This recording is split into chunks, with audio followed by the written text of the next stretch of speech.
जय हिंद दोस्तों। आज देखेंगे हम कक्षा 10 का एनसीईआरटी का फिजिक्स। ठीक, तो देखते हैं 10 में पहला चैप्टर है समतल पृष्ठों से प्रकाश का परावर्तन। समतल पृष्ठों से प्रकाश का परावर्तन, reflection of light on plane surface. ठीक, इसमें पहली हेडिंग आती है प्रकाश, लाइट। ध्यान देखते हैं प्रकाश होता क्या है। प्रकाश होता क्या है देखते हैं। प्रकाश वह ऊर्जा है, प्रकाश वह ऊर्जा है जिसकी सहायता से हमें वस्तुएं दिखाई देती हैं, जिसकी सहायता से हमें वस्तुएं दिखाई देती हैं। अब प्रकाश ऊर्जा कैसे हुआ? आप जानते हैं कि कार्य करने की क्षमता को ऊर्जा कहते हैं। कार्य करने की क्षमता को ही ऊर्जा कहा जाता है। प्रकाश कुछ कार्य करता है कि नहीं, ये देख लेते हैं। तो प्रकाश वस्तुओं को दिखाने का कार्य करता है। तो प्रकाश एक प्रकार से ऊर्जा हुआ कि नहीं? होगा ना, ऊर्जा है। इसीलिए कहते हैं कि प्रकाश वह ऊर्जा है जिसकी सहायता से हमें वस्तुएं दिखाई देती हैं। जब प्रकाश किसी वस्तु से टकराकर हमारी आंखों में प्रवेश करता है तो वह वस्तु हमें दिखाई देती है।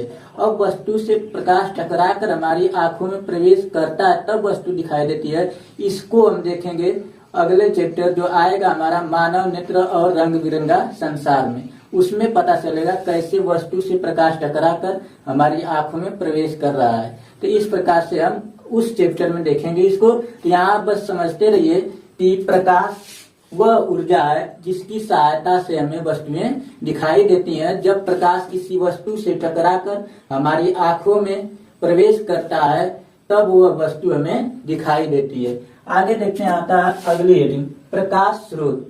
प्रकाश स्रोत, प्रकाश स्रोत से यह संबंध है कि प्रकाश हमें किन किन वस्तुओं से प्राप्त होता है, उन्हीं को कहा जाता है प्रकाश स्रोत।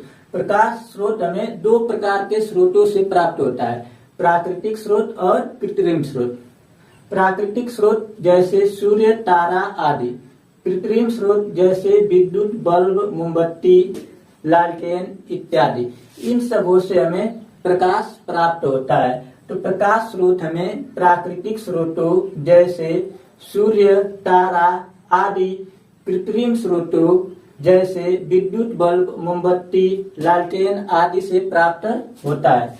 आगे चलते हैं, देखते हैं प्रकाश स्रोत दो प्रकार के होते हैं। प्रकाश स्रोत दो प्रकार के होते हैं, दीप्त प्रकाश स्रोत और अदीप्त प्रकाश स्रोत। दीप्त प्रकाश स्रोत किसे कहते हैं देख लेते हैं।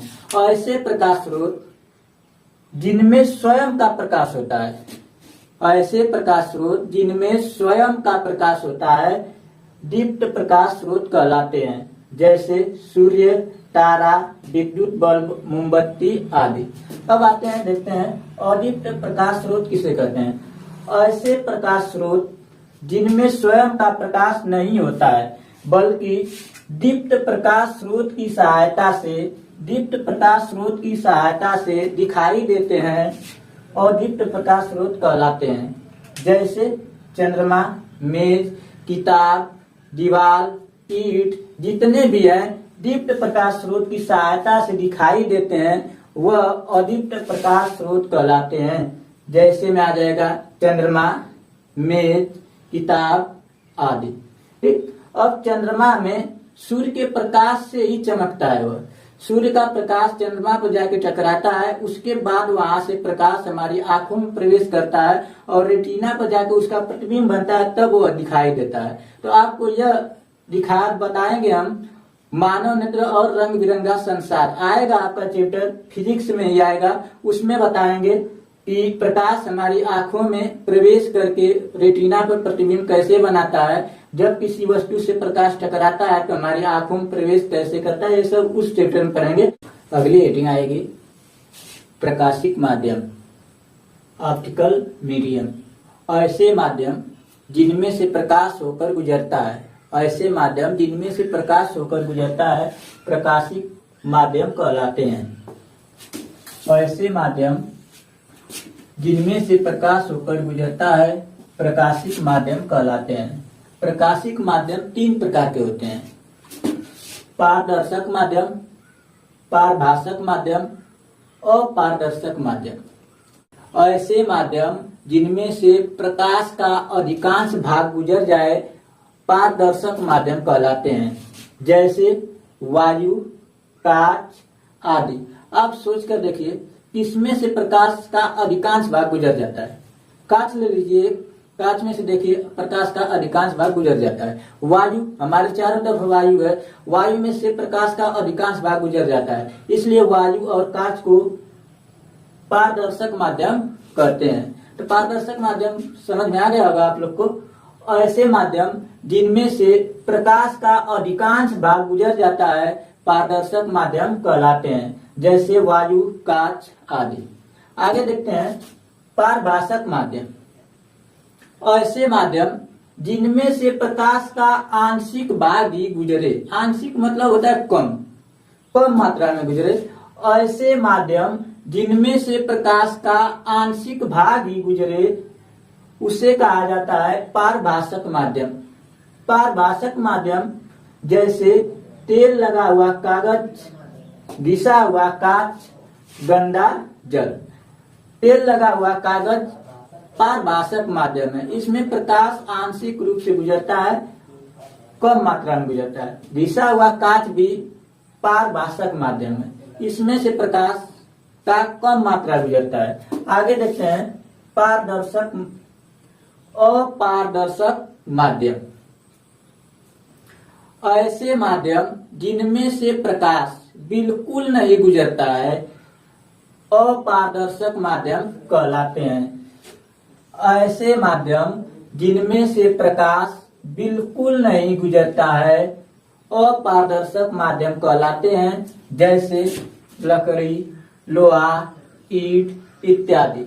आप देख लीजिएगा, लकड़ी में से प्रकाश नहीं गुजरता है, लोहा में से प्रकाश नहीं गुजरता है, ये कैसे माध्यम हुए?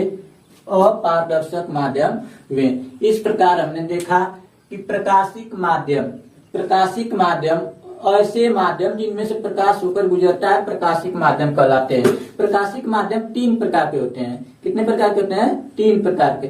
पारदर्शक माध्यम, अपारदर्शक माध्यम और पारभाषक माध्यम। इन तीनों प्रकार के बारे में आपको बढ़िया समझा दिए हैं, आप इसको नोट कर लीजिए। अगली हेडिंग है प्रकाश किरण, लाइट रे।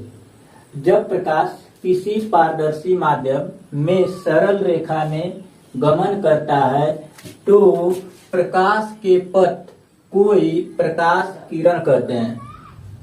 प्रकाश किरण, जब प्रकाश किसी पारदर्शी माध्यम में सरल रेखा में गमन करता है तो प्रकाश के पथ को यानी कि रास्ता को ही प्रकाश किरण कहते हैं। जैसे वायु एक पारदर्शी माध्यम है, आप जानते हैं वायु एक पारदर्शी माध्यम है प्रकाश के लिए, जिसमें से प्रकाश गुजर जाता है। अब वायु में देखते हैं प्रकाश जा रहा है, प्रकाश किरण यह जा रही है, प्रकाश किरण जिस रास्ते पे जा रही है इसी रास्ता को ही प्रकाश किरण कहते हैं।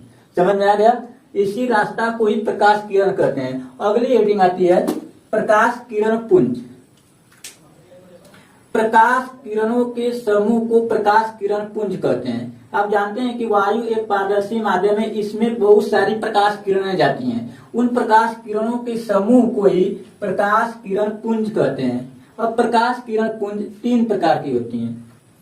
अभिसारी प्रकाश किरण पुंज, अपसारी प्रकाश किरण पुंज और समांतर प्रकाश किरण पुंज। बारी बारी से इनके बारे में देखते हैं। जब आगे देखते हैं अभिसारी प्रकाश किरण पुंज के बारे में। जब सभी प्रकाश किरणों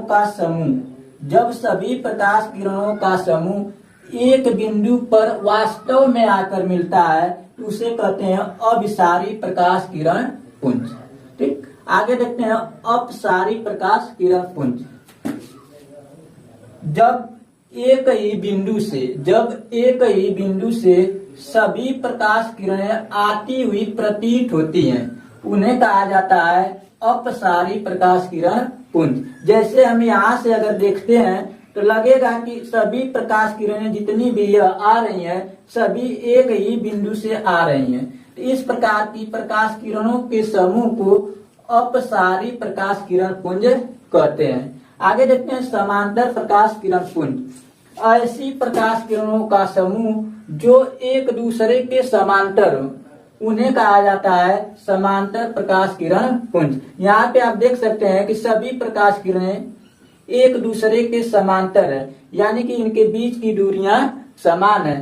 तो हम कह सकते हैं कि ऐसी प्रकाश किरणें जिनके जो एक दूसरे के समांतर हो, समांतर प्रकाश किरण पुंज कहलाती हैं। इस प्रकार से हमने देखा कि प्रकाश किरण, प्रकाश पुंज और प्रकाश पुंज तीन प्रकार का, अभिसारी प्रकाश किरण पुंज, अपसारी प्रकाश किरण पुंज, समांतर प्रकाश किरण पुंज।